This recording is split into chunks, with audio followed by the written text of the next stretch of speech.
మీ ఇంట్లో ఉన్నటువంటి పిల్లల చేత కనీసం వారానికి ఒక పద్యం చెప్పునైనా సరే మీరన్నా చదివించి వాళ్ళని భాషలో తెలుగు భాష మీద ప్రేమించే విధంగా చేయాల్సిన విధంగా ఈ సందర్భంగా మీ అందరినీ కోరుతున్నాను.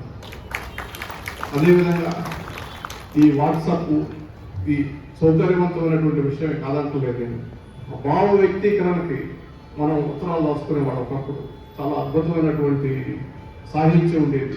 అదేవిధంగా భావాన్ని చాలా వ్యక్తీకరించుకునేవాడు, చాలా చక్కగా చెప్పుకునేవాడు. ఇవాళ ఉన్నటువంటి వాట్సాప్లో ఆఖరికి ఓకే అనేటటువంటి 2 అక్షరాలను కూడా టైప్ చేయడానికి బద్దకేసి కే అనేటటువంటి మాట్లాడుతున్నాం.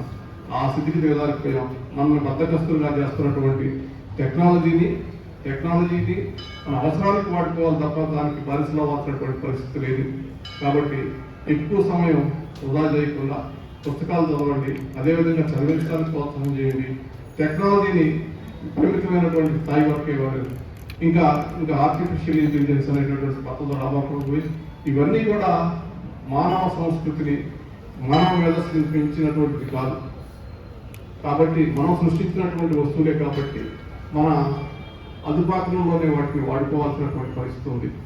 అందుకని మీ అందరికీ కూడా ఈ సమావేశానికి వచ్చినటువంటి వాళ్ళందరికీ కూడా ఈ వేదికని ఉపయోగపెట్టుకొని తెలుగు భాషా సంస్కృతులను పెంచుకునే విధంగా సమాజం గురించి ఆలోచించే విధంగా మరి ఉంటారని చెప్పేసి కోరుకుంటూ ఈ యొక్క